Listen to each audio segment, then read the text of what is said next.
Sous la verrière et les frondaisons du Grand Palais, un abrégé de la 24e Biennale des Antiquaires.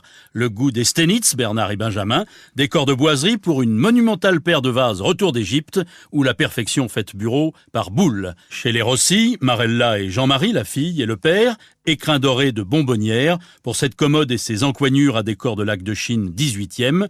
Ne cherchez pas le tapis, il est au plafond. Une nana de Niki de Saint-Phal vous accueille chez Pascal Landsberg. Derrière elle, Basquiat, Mathieu, Vasarely, mais aussi Soulages et les nouveaux maîtres du pop art américain.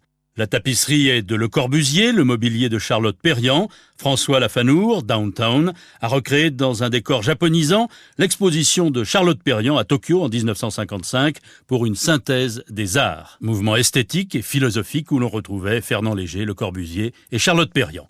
Le Minotaure, chez Benoît Sapiro, art concret, abstraction, création, cubisme, partout le meilleur des artistes venus de Russie ou des pays de l'Est, de Chagall à Survage, de Kupka à Valmier.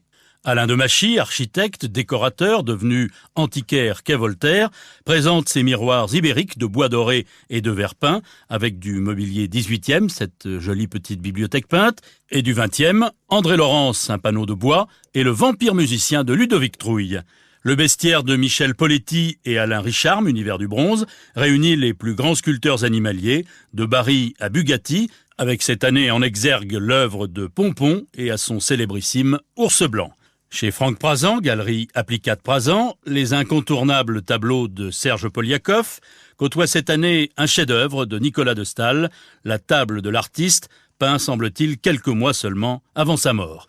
Et puis les classiques, Masson, Vieira da Silva, Hartung, Magnelli, au bout du compte, un véritable musée dans une galerie. En vedette à l'Arc-en-Seine, chez Christian Boutonnet, Dupré-Lafont, deux Semeigniers, une table basse gainée de cuir par Hermès, la console en terre cuite dans les mêmes coloris, dessin de Balthus et lampadaire de Giacometti. Alain de Montbrison, la référence des arts primitifs ou arts premiers, de l'Afrique à l'Océanie. La famille de Bézère, Bruno, Louis et Mathieu de Bézère, propose cette année les maîtres du dessin, Corrado Giacinto, Chasserio, Coipel ou Natoire. Chez Maurizio Canesso, les maîtres italiens du 15e au 18e, portraits et natures mortes. 4 vases, en terre vernissée, modernisme catalan, de la main même d'Antoni Gaudi, le créateur de la Sagrada Familia à Barcelone, chez les Lefebvre, père et fils. Chez les Chevaliers, la famille Chevalier, la tapisserie moderne de Calder côtoie l'embarquement du prince, travaux de la manufacture royale de Beauvais, début 18e. À l'époque, la Chine était déjà à la mode. Enfin, première biennale pour Michel Guy Chadelot, qui ose les arts décoratifs du 19e, vitrail de Francis Chigot, devant le lit de repos au dragon griffu de Gabriel Viardot. Biennale au Grand Palais, de 11h à 23h du 11 au 21 septembre.